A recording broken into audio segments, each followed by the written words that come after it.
बड़ी short notice में आए। मैं तहे दिल से आप लोगों का आभारी हूं। मैं विषय पर आता हूं। 35 साल राजनीतिक में काम करने के बाद माननीय प्रेम शर्मा, जो आज इस दुनिया में नहीं है, जो खेतवाड़ी के विधायक थे और मैं 16 साल का उनसे जुड़ा था, उनके जाने के बाद मैंने खेतवाड़ी युवा मोर्चा का अध्यक्ष पद संभाला।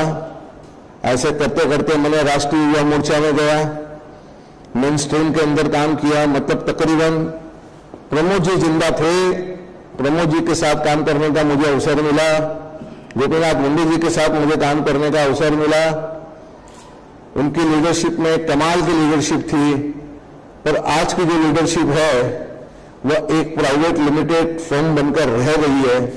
सिर्फ पैसे से भरे हुए बैग वाले कार्यकर्ताओं की इनकमिंग होती है और जो कार्यकर्ता हैं उनकी अवमानना होती है। तो मैंने कल मेरे एक विषय में कहा था कि कार्यकर्ताओं की अवमानना से लेकर महापुरुषों तक की अवमानना करने का काम भारतीय जनता पार्टी के कुछ नेता करते हैं। अब चंद्रकांत दादा ने इतनी बड़ी बात कह दी कि आंबेडकर जी, साहू महाराज भीख मांगकर स्कूल बनाए, जो किसी के भी दिल में लगने वाली बात है। जो कोई हिंदुस्तान का 200 करोड़ आदमी इस बात को मानेगा नहीं, और उसके बावजूद भी उनकी पार्टी में उन पर कोई एक्शन नहीं हुआ। मंगल लोढ़ा ने तो शिंदे सीएम की, जो सीएम हैं, जो शिंदे जी हैं, उनकी तुलना छत्रपति शिवाजी महाराज से कर दी। जब ऐसे बयान आते हैं तो दिल दुखता है, मन दुखता है कि इस पार्टी को 1985 से, जब 2 विधायकों की ये पार्टी हुआ करती थी, हमने झंडे डंडे लगाकर रात रात वड़ा पाव खाकर चुनाव लड़े। चुनाव में पैसे नहीं होते थे, घर के 2-5 हजार रुपए लाकर चुनाव में देते थे कैंडिडेट को और चुनाव लड़ा जाता था। मुझे आज भी अच्छी तरह याद है, कॉरपोरेशन के चुनाव में घर जाकर कैंडिडेट ढूंढते थे और उसे कहते थे, आओ भैया चुनाव लड़ लो। आज पार्टी बहुत बड़ी हुई है, पर पार्टी के कुछ नेता ने पार्टी को कहीं ना कहीं गुमराह किया है। मैं तो यह कहूंगा कि भारतीय जनता पार्टी दूसरी कांग्रेस पार्टी है। कांग्रेस के नक्शे कदम पे चलती है, नक्शे कदम पर चल रही है, और इसमें कार्यकर्ताओं की जो अपमान और उन्हें तकलीफ देने का काम मंगल प्रभात लोढ़ा और आशीष शेलार जैसे लोग करते हैं। आशीष भी मेरा कलीग था, लोढ़ा जी मेरे से बहुत 85 के अंदर भारतीय जनता पार्टी में 95 में भारतीय जनता पार्टी में आए, और मैंने उनको डिस्ट्रिक्ट की पॉलिटिक्स और मुंबई की पॉलिटिक्स दिखाई और सिखाई। मैं बहुत दुखी मन से यह कहना चाहता हूं कि पार्टी में हजारों कार्यकर्ता पूरे हिंदुस्तान में मेरे मित्र हैं, और जो मेरे मित्र हैं वो हमेशा मेरे मित्र रहेंगे। वह कभी भी मुझे याद कर सकते हैं अपने दुख में, अपने सुख में।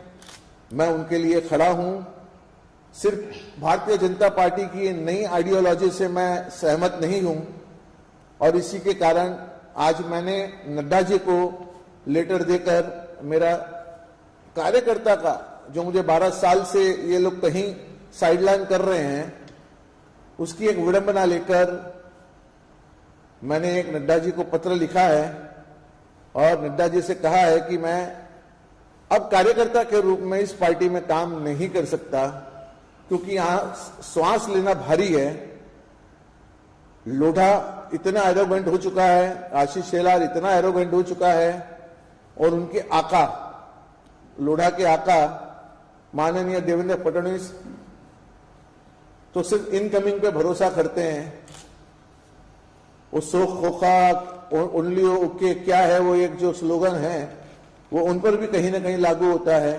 प्रसाद लाड़, राम कदम, कृपा शंकर सिंह, ऐसे कई लोगों को बुलाया जाता है, एमएलसी दी जाती है, विधानसभा के चुनाव की टिकटें दी जाती है, पदाधिकारी बनाए जाते हैं, और जो 35-40 साल से भारतीय जनता पार्टी में जो काम कर रहा है वो आज भी रोड पर घूम रहा है, जो एक कमिटेड कार्यकर्ता है। तो ये सारी बातें हैं, और मैं इस विषय को बहुत लंबा न खींचते हुए मैं आकाश जरा झंडा दे देना मेरे को, खाली दे दे, बस उतना ही कर, झंडा निकाल दे। और मैं आज से इस पार्टी से मेरे सारे नाते तोड़ता हूं, और सारे नाते तोड़ता हूं। मैं आगे की मेरी जो भी राजनीतिक होगी वो मैं आपको बताऊंगा। मेरे को दे दे झंडा निकाल दे। तो सर पार्टी के विचारधारा से एक मिनट मैं इसके बाद मेरे जो दोस्त हैं वो हमेशा मेरे लिए वेलकम रहेंगे जो पार्टी के अंदर हैं, और सबसे ज्यादा संघ परिवार। इसके बाद भी संघ परिवार मुझे जहां बुलाता था और जब भी बुलाएगा तो मैं आऊंगा, और संघ परिवार को छोड़ने का भी मुझे बहुत दुख है। दुख इसी बात का है कि आप ऊपर के नेताओं को आप सेफ करते हैं और कार्यकर्ताओं का ध्यान नहीं रखते।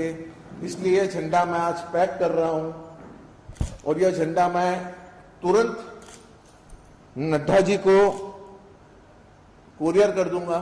अब इस झंडे से मेरा कोई वास्ता नहीं रहेगा। 35 साल मुझे इस पार्टी में हुए, मुझे आज बड़ा दुख हो रहा है, पर मैं बहुत खुशी भी महसूस कर रहा हूं कि आज के बाद बहुत मैं आजाद हूं। अब बड़े बड़े नेताओं के प्रेशर में मुझे नहीं रहना पड़ेगा। मेरा विषय समाप्त है। आप कुछ पूछना चाहते हैं तो पूछ लीजिए। मैं वही पूछने की विचारधारा से नाराज है या कुछ व्यक्ति विशेष के लोगों से नाराज? व्यक्ति विशेष पहले नंबर पर आते हैं मंगल प्रभात लोढ़ा, आशीष शेलार और उनके आका देवेंद्र फडणवीस। इनकी जो रवैया है काम करने का, कार्यकर्ताओं को कुचलने का, और कहीं ना कहीं पार्टी ने अपनी आइडियोलॉजी भी बदली है। जहां हुए बलिदान मुखर्जी वो कश्मीर हमारा है, हम ये स्लोगन दे देकर बड़े हुए, और उसी कश्मीर में जाकर उन्होंने अलायंस कर लिया। तो महबूबा मुफ्ती से जो अलायंस हुआ, जो कल तक उनको गालियां देती थी, ये उनको गालियां देते थे, और राजनीतिक समीकरण ऐसे बने कि उन्होंने जाकर सत्ता बना ली। तो मैं इन सब बातों से बड़ा नाराज था, और इसी के लिए मैंने पार्टी छोड़ी है। Thank you. एक आगे भविष्य में क्या योजना है, किस तरह से?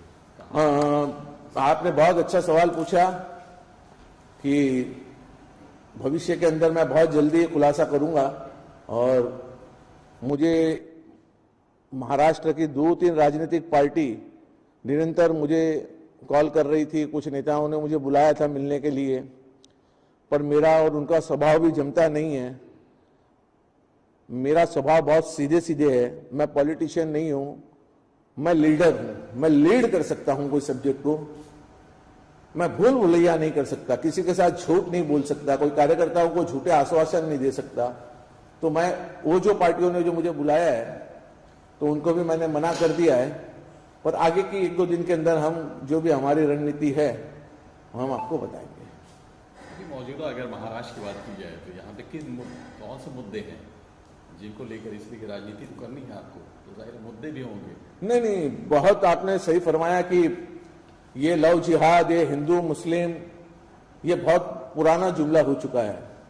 आज का युवा नौकरी चाहता है, आज का युवा अपने घर में 2 टाइम की इज्जत से रोटी चाहता है, आज का युवा अपने परिवार में अपने बच्चे को अच्छी शिक्षा दें वो चाहता है।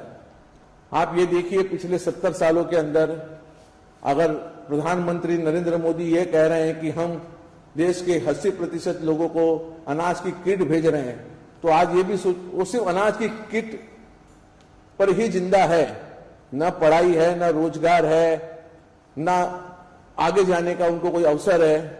तो मेरी तो आगे की रणनीति यही होगी कि विकास, पढ़ाई लिखाई, ये मेरी आगे की रणनीति होगी, और हम इस पर राजनीति करेंगे, और बाकी आगे इनके जैसे मूवमेंट होंगे। मेरे लिए तो एक सापनाथ है और एक नागनाथ है, तो मुझे दोनों से मेरे कोई रिश्ते बन नहीं सकते और हम करेंगे, मुद्दों की राजनीति करेंगे। ये लव जिहाद वगैरह हमारे समझ में नहीं आता। अगर लव जिहाद इतना बड़ा विषय बनाया गया है तो आज 350 मेंबर ऑफ पार्लियामेंट की सरकार लेकर बैठे हैं। मोदी जी, हिंदू हो या मुसलमान हो, हिंदू की लड़की अगर मुसलमान से शादी करती है तो हिंदू के परिवार को खराब लगता है। और यही मैं कहूं कि मुसलमान की लड़की अगर हिंदू से शादी करती है तो क्या मुसलमान का परिवार खुश होता है? वो भी खुश नहीं होता। परिवार तो दोनों समाज खुश नहीं होते। जब दोनों समाज खुश नहीं होते तो आप एक कानून बना लीजिए। इतने कानून आपने धारा 370 बनाया, ये बनाया, वो बनाया कि हिंदू और मुसलमान में शादी नहीं हो सकती। आप एक कानून क्यों नहीं बना लेते? पहले तो आप उनकी शादियां होने देते हैं और होने के बाद में लड़का या लड़की को पुलिस के माध्यम से या किसी भी प्रशासन के माध्यम से प्रेशर कर कर उसे एक लव जिहाद का रूप दिया जाता है और हिंदू और मुसलमान को बांटने का काम किया जाता है। मैं गर्व से कहता हूं मैं हिंदू हूं, पर मैं कोई एंटी मुस्लिम भी नहीं।